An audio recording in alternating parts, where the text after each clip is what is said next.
नमस्कार, बहुत बहुत स्वागत है आपका मॉर्निंग बुलेटिन में। मैं हूं आपके साथ मनीषा शर्मा। बुलेटिन की शुरुआत बड़ी खबरों के साथ। आज बंगाल के दौरे पर सीएम योगी आदित्यनाथ जाएंगे। पश्चिम बंगाल में कुल 3 रैली करेंगे, जनसभाओं को संबोधित करेंगे। नंदीग्राम और रुद्रनगर, चंद्रकोना में जनसभाएं करेंगे सीएम योगी आदित्यनाथ। तो पश्चिम बंगाल में कुल 3 जनसभाओं को संबोधित भी करने वाले हैं सीएम योगी आदित्यनाथ।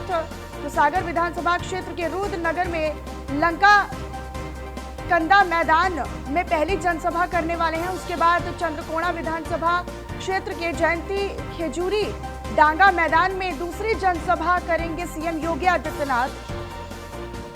और वहीं नंदीग्राम विधानसभा में नंदीग्राम खेताली बाजार मैदान में आज तीसरी जनसभा को संबोधित करने वाले हैं मुख्यमंत्री योगी आदित्यनाथ। तो मुख्यमंत्री योगी आदित्यनाथ आज पश्चिम बंगाल में चुनावी जनसभाएं करने वाले हैं। चुनावी जनसभाओं को संबोधित करेंगे और हुंकार भरने वाले हैं सीएम योगी आदित्यनाथ। तो बेहद अहम ये दौरा सीएम योगी आदित्यनाथ का, क्योंकि पश्चिम बंगाल में आज आखिरी वो पहले चरण का प्रचार का आज आखिरी दिन है। इसी के चलते आज ताबड़तोड़ जनसभाएं सीएम योगी आदित्यनाथ पश्चिम बंगाल में करने वाले हैं। तो नंदीग्राम में करेंगे, उसके बाद चंद्रकोना में करेंगे। तो पश्चिम बंगाल में आज सीएम योगी आदित्यनाथ 3 जनसभाओं को संबोधित करेंगे। सागर विधानसभा क्षेत्र के रुद्रनगर के लंका कंदा मैदान में पहली जनसभा होने वाली है सीएम योगी आदित्यनाथ की, और उसके बाद दूसरी जनसभा होगी चंद्रकोना विधानसभा क्षेत्र के जयंती खेजूरी डांगा मैदान में। तो वहीं आपको बता दें कि नंदीग्राम विधानसभा में नंदीग्राम खेताली बाजार मैदान में तीसरी जनसभा करने वाले हैं सीएम योगी आदित्यनाथ। तो पश्चिम बंगाल में कुल 3 जनसभाएं सीएम योगी आदित्यनाथ करने वाले हैं। नंदीग्राम और रुद्रनगर और साथ ही चंद्रकोना में आज 3 जनसभाएं करने वाले हैं सीएम योगी आदित्यनाथ। तो पश्चिम बंगाल में चुनाव प्रचार तेजी के साथ किया जा रहा है, जहां पर पहले चरण के चुनाव प्रचार के लिए आज आखिरी दिन है, और इसी के चलते योगी आदित्यनाथ आज अपनी कुल 3 जनसभाएं जो हैं वो संबोधित करने वाले हैं। तो आज बंगाल के दौरे पर सीएम योगी आदित्यनाथ रहेंगे। पश्चिम बंगाल में कुल 3 जनसभाएं संबोधित करने वाले हैं सीएम योगी आदित्यनाथ। नंदीग्राम और रुद्रनगर, चंद्रकोना में जनसभाएं करेंगे। तो नंदीग्राम विधानसभा में नंदीग्राम खेताली बाजार में तीसरी जनसभा को संबोधित करने वाले हैं सीएम योगी आदित्यनाथ।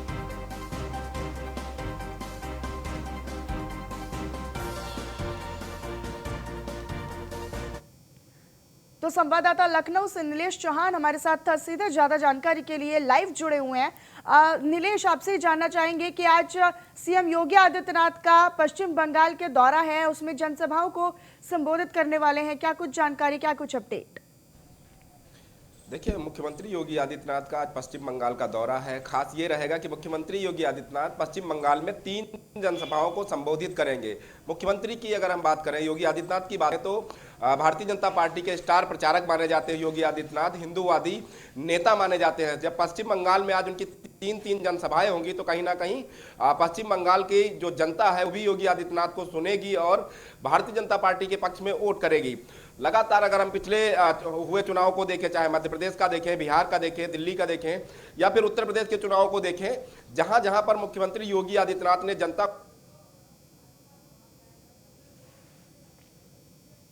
संसद पहुंचे हैं, तो ऐसे में ये लगातार कयास लगाया जा कि आज जब पश्चिम बंगाल में योगी आदित्यनाथ दहाड़ेंगे तो कहीं ना कहीं पश्चिम बंगाल की जनता भी भारतीय जनता पार्टी के साथ आएगी। इस लिहाज से भी ये दौरा काफी महत्वपूर्ण हो जाता है। अगर हम इससे पहले तमाम जो चुनाव हुए हैं उसमें अगर मुख्यमंत्री योगी आदित्यनाथ छवि को देखें तो कहीं ना कहीं यहाँ पर भी उन्होंने चुनाव प्रचार किया है, वो भारतीय जनता पार्टी के झोली में आए। जब पश्चिम बंगाल की जनसभाओं को संबोधित करेंगे तो कहीं ना कहीं पश्चिम बंगाल में भारतीय जनता पार्टी को मजबूत करते दिखेंगे योगी आदित्यनाथ। नीलेश, देखिए नंदीग्राम जो कि सीएम ममता बनर्जी का गढ़ माना जाता है, वहां से वो उम्मीदवार भी हैं, तो ऐसे में जब योगी आदित्यनाथ वहां पर पहुंचने वाले हैं, जनसभा को संबोधित करेंगे, तो ये कितना खास, इस किन मायनों में खास रहने वाला है?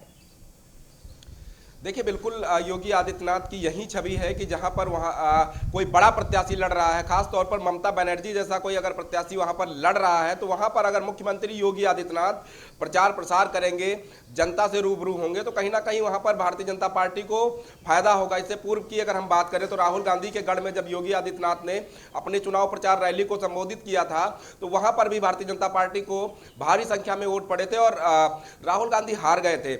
ऐसे में टीएमसी के लिए एक बड़ा ये कहा जा सकता है कि नुकसानदेह हो सकता है कि अगर वहां पर योगी आदित्यनाथ प्रचार प्रसार करेंगे, जनता उनसे मुखातिब होगी, तो कहीं ना कहीं युवा जो हिंदूवादी नेता के रूप में योगी आदित्यनाथ जाने जाते हैं, जब वहां पर आज गरजेंगे तो कहीं ना कहीं टीएमसी को नुकसान होगा और भारतीय जनता पार्टी के वोटरों की संख्या में इजाफा होगा। इस लिहाज से भी मुख्यमंत्री योगी आदित्यनाथ को स्टार प्रचारक हर बार के चुनाव में बनाया जाता है, चाहे वो उत्तर प्रदेश के चुनाव रहे हों। जी नीलेश, देखिए जब भी हमने देखा है, चाहे वो हम हैदराबाद नगर निगम चुनाव की बात कर लें या फिर इससे पहले बिहार की बात कर लें, तो जहां जहां भी सीएम योगी आदित्यनाथ ने अपनी हुंकार भरी है, वहां पर हमने साफ तौर पर जो विपक्षी दल है उनको नीचे खिसकते देखा है।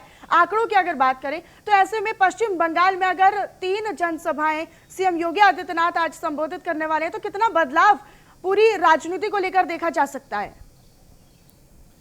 देखिए उत्तर प्रदेश के मुख्यमंत्री योगी आदित्यनाथ जितना उत्तर प्रदेश में पॉपुलर है, जनता उनके साथ जुड़कर काम करती है, जनता के लिए वो काम करते हैं, उतनी ही पॉपुलरिटी उनकी देश के अलग अलग प्रदेशों में है। आज जब पश्चिम बंगाल में वो गरजेंगे तो कहीं ना कहीं 3 जो जनसभाएं उनकी अलग अलग विधानसभा क्षेत्रों में हैं, वहां पर भारतीय जनता पार्टी को इसका सीधा फायदा मिलेगा। इसके पूर्व अगर हम आंकड़ों की बात करें तो बिहार चुनाव में जहां जहां पर जिन जिन विधानसभाओं में प्रत्याशियों के पक्ष में योगी आदित्यनाथ ने हुंकार भरी थी,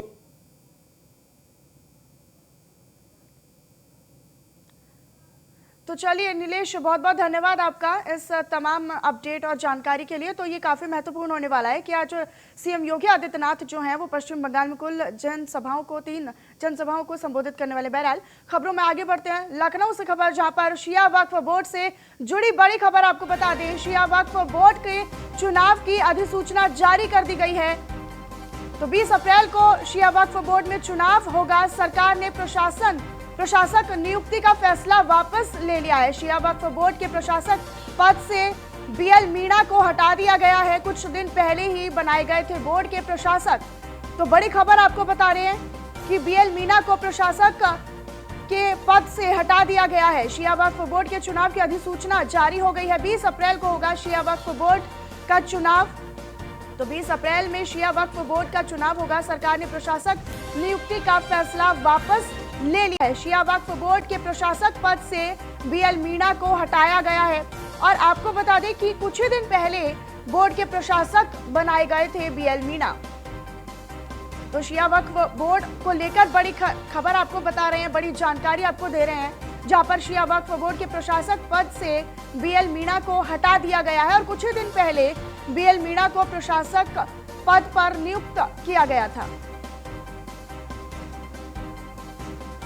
और संवाददाता एसके वाजपेयी लखनऊ से ज्यादा जानकारी के साथ हमारे बीच जुड़ गए हैं। एसके, आपसे जानकारी चाहेंगे कि शिया वक्फ बोर्ड के प्रशासक पद से बीएल मीणा को हटा दिया गया है, क्या कुछ जानकारी? बिल्कुल, जिस तरीके से हम बात करें, उत्तर प्रदेश में शिया और सुन्नी 2 सेंट्रल वक्फ बोर्ड है, जिसमें सुन्नी सेंट्रल वक्फ बोर्ड का चुनाव अभी हाल में ही संपन्न हुआ है। लेकिन शिया वक्फ बोर्ड को भंग करते हुए उत्तर प्रदेश सरकार ने जो प्रमुख अल्पसंख्यक कल्याण है बीएल मीणा को प्रशासक के तौर पर किया था। लेकिन अब उत्तर प्रदेश सरकार ने इसको हटा दिया है और हटाने के साथ शिया वक्फ बोर्ड में चुनाव की अधिसूचना भी जारी कर दी है। अप्रैल के महीने में 11 तारीख से अब चुनाव को लेकर प्रक्रिया शुरू हो जाएगी। नामांकन आपत्तियों का निस्तारण, साथ साथ में बाकी चुनाव की प्रक्रिया तो हम कहें कि उत्तर प्रदेश सरकार अब शिया वक्फ बोर्ड का भी चुनाव कराने जा रही है और 30 अप्रैल को शिया वक्फ बोर्ड का चुनाव होगा, जिसके बाद नए चेयरमैन साथ ही साथ पदाधिकारियों की तैनाती होगी। तो कहीं न कहीं सुन्नी वक्फ बोर्ड के बाद अब शिया वक्फ बोर्ड को भी उत्तर प्रदेश सरकार चुनाव कराने जा रही है। बिल्कुल एसके, देखिए जो 20 अप्रैल को शिया वक्फ बोर्ड में जो चुनाव होने वाला है, उसको लेकर क्या कुछ जानकारी, उसको लेकर क्या कुछ अपडेट? बिल्कुल, जिस तरीके से शिया वक्फ बोर्ड लंबे समय से भंग चल रहा है और भंग करने के बाद उत्तर प्रदेश सरकार ने प्रशासक के तौर पर उसका काम बीएल मीणा को दिया था। बीएल मीणा काम देख रहे थे, लेकिन कल देर रात उत्तर प्रदेश सरकार ने इस प्रशासक नियुक्ति को रद्द कर दिया और चुनाव की अधिसूचना जारी। तो कहीं ना कहीं अब यह वक्फ बोर्ड में चुनाव की अधिसूचना जारी हो चुकी है। जो निर्वाचक नामावलियां हैं उस पर काम शुरू हो चुका है और आज से ये प्रक्रिया शुरू हो जाएगी। जहां 11 तारीख को नामांकन होगा वही तारीख को चुनाव होगा। तो अब नया बोर्ड गठित होगा। एसके, अब क्या वक्फ बोर्ड चलाएगा? एसके, ये भी जानना चाहूंगी कि ये जो बीएल मीणा को प्रशासक पद से हटाया गया है, तो किन कारणों की वजह से इनको इस पद से हटा दिया गया है? बिल्कुल, अगर हम देखें जब कोई भी बोर्ड भंग होता है तो ऐसी स्थिति में उसके संचालन के लिए किसी न किसी प्रशासक की नियुक्ति होती है। तो जब तक ये बोर्ड भंग रहा तब तक प्रशासक के तौर पर बीएल मीणा को लगाया गया था। क्योंकि अब चुनाव की अधिसूचना जारी हो गई है, उत्तर प्रदेश सरकार बोर्ड का चुनाव कराने जा रही है, तो ऐसी स्थिति में प्रशासक व्यवस्था को खत्म करने के लिए उत्तर प्रदेश सरकार ने बीएल मीणा को फिलहाल हटा दिया है। ठीक, एसके, बहुत बहुत धन्यवाद आपका इस तमाम जानकारी के लिए। अब आगरा से खबर आपको बता दें, जहां पर मृतक दारोगा प्रशांत कुमार के परिजनों ने मांग की है दोषियों को सख्त से सख्त सजा दी जाए। ऐसी परिजनों की मांग है। परिवार के इकलौते बेटे थे प्रशांत यादव अकेले चलाते थे 2 परिवारों का खर्च। चाचा का परिवार भी प्रशांत पर निर्भर रहता था। चाचा और पिता की हो चुकी है मौत। प्रशांत को चाचा की 3 बेटियों की शादी भी करनी थी। तो ऐसे में परिजनों ने सख्त से सख्त सजा दिलाने की आरोपियों को मांग की है और विवाद को सुलझाने पहुंचे थे दारोगा प्रशांत यादव। तो दारोगा प्रशांत यादव को गोली मारकर उनकी हत्या कर दी गई थी। तो दारोगा प्रशांत यादव की गोली मारकर हत्या कर दी गई थी।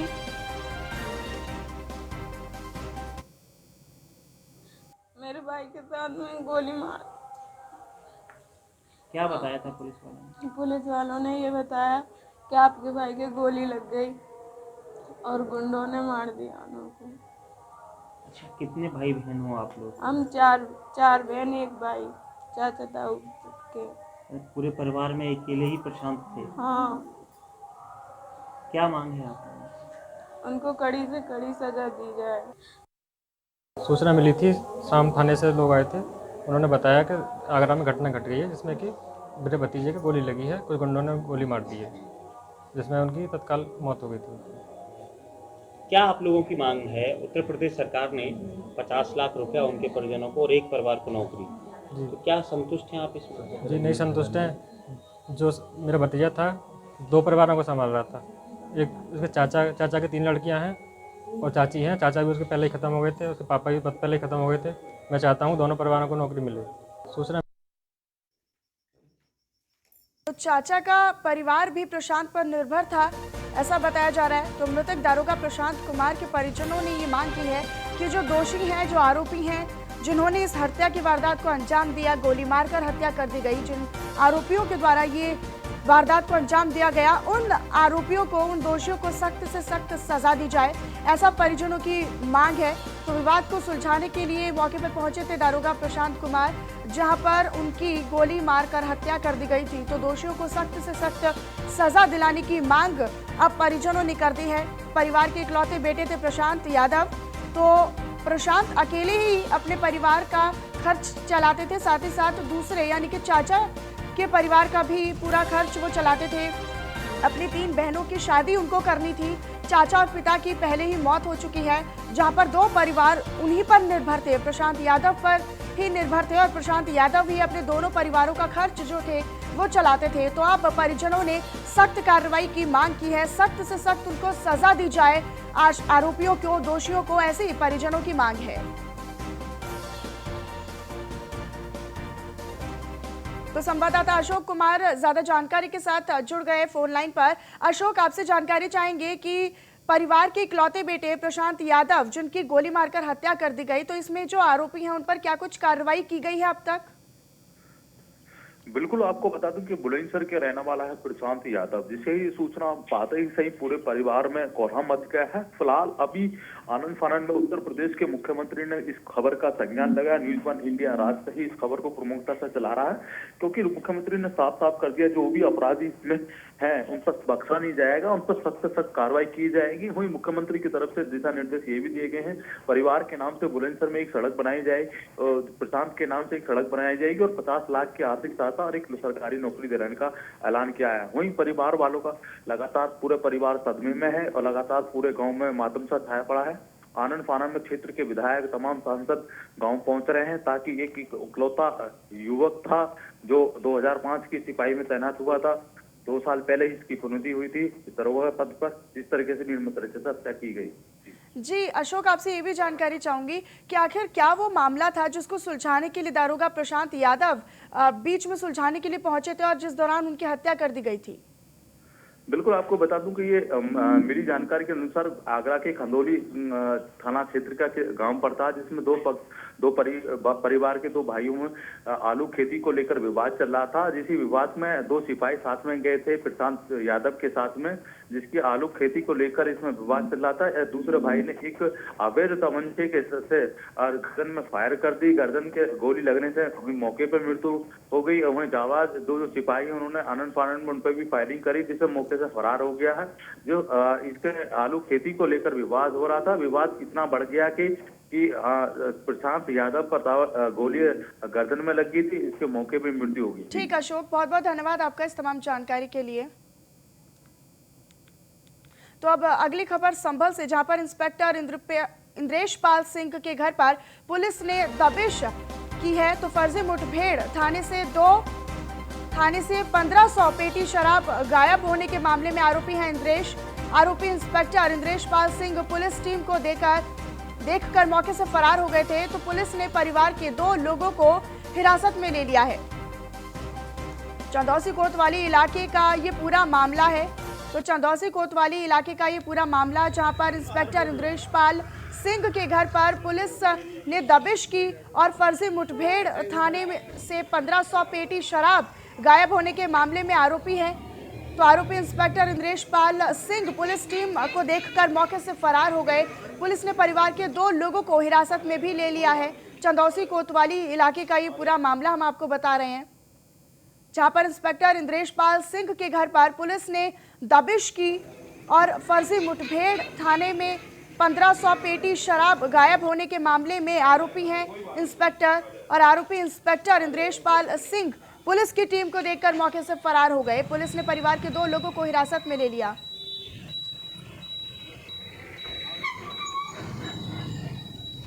तो इंस्पेक्टर इंद्रेश पाल सिंह के घर पर पुलिस ने दबिश मारी और पुलिस को मौके पर देखकर वो फरार हो गया जो आरोपी था।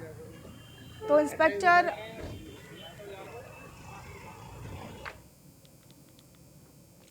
तो संवाददाता मुजम्मिल दानिश ज्यादा जानकारी के साथ जुड़ गए हैं। मुजम्मिल, आपसे जानकारी चाहेंगे कि ये जो इंस्पेक्टर है मौके से फरार हो गया, आखिर क्या कुछ अपडेट, क्या कुछ पूरा मामला है? मैं आपको बता दूं कि ये मामला एटावा का है, जहां पर इस पर एक आरोप लगाया गया था, जिसमें कि शराब की करीब 15,000 बोतलें और उसके अलावा एक मामला और था। उसमें ये करीब गबन और उसके आरोप में चल रहा था। पुलिस इसकी तलाश कर रही थी। आज एटा की पुलिस आकर इस घर पर दबिश की, क्योंकि ये रहने वाले चंदौसी के हैं। इनके मकान पर किया गया। फिलहाल इनके जो जानकारी मिली है कि 2 लोगों को हिरासत में लेकर पुलिस गई है और अभी पूरी तरह से पूरा जो है छानबीन चल रही लगातार, क्योंकि इस पर जो आरोप लगे हैं उसी की पूरी एक तरह से पुलिस छानबीन कर रही है। ठीक मुजम्मिल, बहुत बहुत धन्यवाद आपका इस तमाम जानकारी के लिए। बढ़ते खबरों में आगे, कानपुर में फर्जी कॉल सेंटर का भंडाफोड़ हो गया है। ग्लोबस मॉल और चुन्नीगंज में कॉल सेंटरों पर छापेमारी की गई। पुलिस ने एक आरोपी को मौके से गिरफ्तार कर लिया। भारी मात्रा में इलेक्ट्रॉनिक डिवाइस बरामद किए गए हैं। 3 दर्जन से ज्यादा मोबाइल, लैपटॉप और डायरी बरामद की गई हैं। तो फर्जी कॉल सेंटर पर पुलिस ने छापेमारी की है और कई फर्जी चीजों को भी बरामद किया है। तो 3 दर्जन से ज्यादा मोबाइल, लैपटॉप और डायरी भी बरामद की है। SKS डिजिटल सॉल्यूशन नाम से ये फर्जी कॉल सेंटर चलाया जा रहा था और आपको बता दें कि 3 लोग मिलकर इस कॉल सेंटर को चला रहे थे। एक को पुलिस ने मौके से गिरफ्तार कर लिया है, तो वहीं दूसरे भागने में कामयाब हो गए हैं, यानी कि 2 लोग भागने में कामयाब हो गए हैं। बेरोजगारी से बेरोजगारों से नौकरी दिलाने के नाम पर ठगी की वारदात को ये लोग अंजाम दिया करते थे। तो 3 लोग फर्जी कॉल सेंटर चला रहे थे, जिसमें से एक को पुलिस ने गिरफ्तार कर लिया है। वहीं 2 आरोपी, 2 दोषी भागने में सफल हो गए हैं। तो भारी मात्रा में इलेक्ट्रॉनिक डिवाइस भी बरामद किए हैं। भारी मात्रा में इलेक्ट्रॉनिक डिवाइस बरामद किए हैं। अधिक मोबाइल, लैपटॉप और डायरी, 3 दर्जन से भी ज्यादा मोबाइल बरामद किए हैं। आज कानपुर नगर की स्वाट टीम ने उल्लेखनीय कार्य करते हुए एक फर्जी कॉल सेंटर का गिरोह है उसका खुलासा किया है। कई दिनों से शिकायतें प्राप्त हो रही थी कि इस तरह का फर्जी कॉल सेंटर चला के और लोगों को फंसा के उसमें उनसे पैसा हड़पा जा रहा है। और इसमें अभी तक जो जानकारी सामने आई है, एक व्यक्ति हरिओम पांडे को गिरफ्तार किया गया है। ये 2 जगह पे कानपुर में फर्जी कॉल सेंटर चलाता था, एक ACS कम्युनिकेशन के नाम से और एक SKS डिजिटल कम्युनिकेशन के नाम पे। ये कंपनियों से बल्क में डाटा खरीद लेता था और उसके बाद अपने कॉल सेंटर पे जो कर्मचारी थे उनको लगा के वो लोग इनसे संपर्क करते। तो रामजी शर्मा संवाददाता ज्यादा जानकारी के साथ हमारे साथ जुड़े हुए हैं। रामजी, आपसे जानना चाहेंगे कि 3 लोगों को गिरफ्तार, 3 लोग जो हैं वो इस कॉल सेंटर को चलाया करते थे, तो क्या कुछ जानकारी, ये क्या है पूरा मामला? ये पूरा मामला ये कि 2 लोग बेरोजगार से नौकरी के नाम पर जाकर और रुपए ये मालूम एक सबसे कम था और स्टेशन है ये सेंटर था। राम जी बहुत बहुत धन्यवाद आपका तमाम जानकारी के लिए। तो फर्जी कॉल सेंटर 3 लोग चला रहे थे, तो जिसमें 2 लोग तो भागने में सफल साबित हुए, जबकि एक को पुलिस ने गिरफ्तार कर लिया है। वहीं रुक करेंगे अगली खबर का। बिजनौर से खबर, जहां पर नकली दूध के कारोबार पर छापेमारी की गई। ब्रांडेड कंपनी का रैपर लगाकर दूध की सप्लाई कर रहे थे और पुलिस ने आरोपी पिता और बेटे को मौके से गिरफ्तार कर लिया है। साथ ही भारी मात्रा में दूध पाउडर और ब्रांडेड रैपर बरामद किए गए हैं। थाना नजीबाबाद के राम सहाय का ये पूरा मामला, जहां पर फर्जी तरीके से, नकली तरीके से दूध बेचा जा रहा था, जहां पर ब्रांडेड जो है ब्रांडेड दूध से उसे काट के वो नकली पाउडर मिला के दूध बना रहे थे। तो वो पकड़ लिया गया और जो भी है सभी के सैंपल ले लिए गए और जो वो मधुसूदन की नकली बना रहे थे और जो भी पकड़ा गया वो थाने जा रहा है और जो इनके पास इन्होंने खरीदा हुआ माल है वो यहीं सीज कर रहे हैं। आपका पद? मेरा नाम अभित अधिकारी पंकज कुमार। किस क्या माल मिला, कौन कौन सा माल मिला? इस यहाँ पारस का मिला और पारस का मिला और मधुसूदन का बना के बेच रहे हैं। दूध बनाने के कौन कौन से पदार्थ तो एक ही बस ये दूध का प्लांट नहीं है। दरअसल एसडीएम साहब की सूचना पे हम लोग सभी लोग आए थे, तो एसडीएम साहब के नेतृत्व में यहाँ पे कुछ ये शिकायत थी कि ये मिलावटी दूध का कुछ काम होता है। यहाँ एसडीएम साहब के नेतृत्व में हम सभी लोग यहाँ रेड डाले, वास्तव में मिला है ये अपनी पन्नी में कुछ वैसा दूध। गाजियाबाद में डकैतों के हौसले बुलंद नजर आए हैं। परिवार को बंधक बनाकर डकैती डाली है। वारदात के दौरान महिला और 12 साल का बच्चा मौजूद था। डकैतों ने दोनों को बंधक बनाकर वारदात को अंजाम दिया। सूचना पर पहुंची पुलिस जांच में जुटी है। थाना कविनगर क्षेत्र के शास्त्री नगर के बी ब्लॉक की ये डकैती की वारदात को अंजाम दिया गया। थाना कविनगर क्षेत्र के शास्त्री नगर एरिया में 2 व्यक्ति जिन्होंने घर में घंटी बजा के घुसे, एक कमरे में अलग करके उनकी अलमारी से लगभग 2 लाख रुपए के अप्रॉक्सीमेटली 2 से 2.5 लाख का कैश था वो और कुछ आभूषण लेके फरार हो गए हैं। इस संबंध में अभियोग पंजीकृत किया जा रहा है। थाना कवि और फिलहाल इसी के साथ इस बुलेटिन में इतना है, लेकिन बाकी तमाम खबरों के लिए भी आप बने रहिए न्यूज़ 1 इंडिया के साथ।